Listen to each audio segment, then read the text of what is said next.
Dicen que una imagen dice más que 1000 palabras, y puede decir mucho más que palabras si esta imagen es cinematográfica. ¿Quién no ha sentido alegría, tristeza, emoción o algún otro tipo de sensación difícil de definir con palabras al estar sentado en la butaca viendo la pantalla hasta que enciendan la luz de la sala?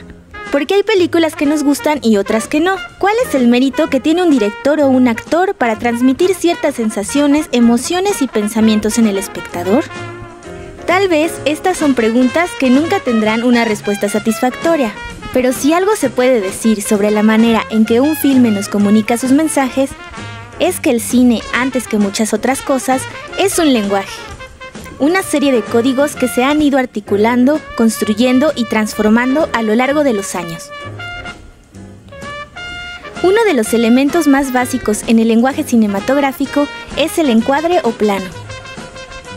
Es decir, la relación que existe entre el personaje u objeto, el espacio que lo rodea y la posición de la cámara. Todo registro de la realidad grabado o fotografiado a través de cualquier dispositivo tiene un encuadre.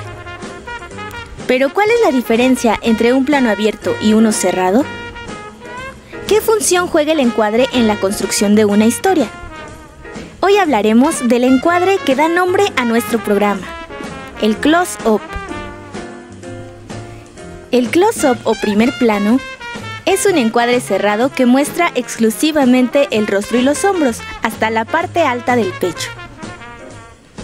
No hay una convención universalmente establecida que defina su proporción, pero podemos decir que su relación espacial es 45 y 60 centímetros, partiendo del rostro de nuestro sujeto con sus variantes, dependiendo del acercamiento de la cámara, como el Very Close-Up o el Extreme Close-Up.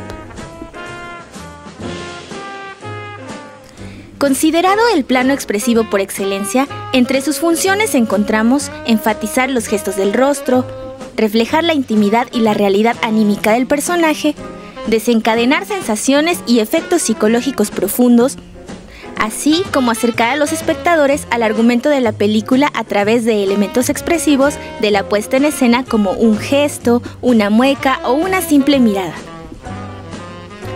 Entre los historiadores del séptimo arte no existe un consenso acerca del surgimiento del primer plano, pero en lo que todos coinciden es que está presente desde los orígenes mismos del cine.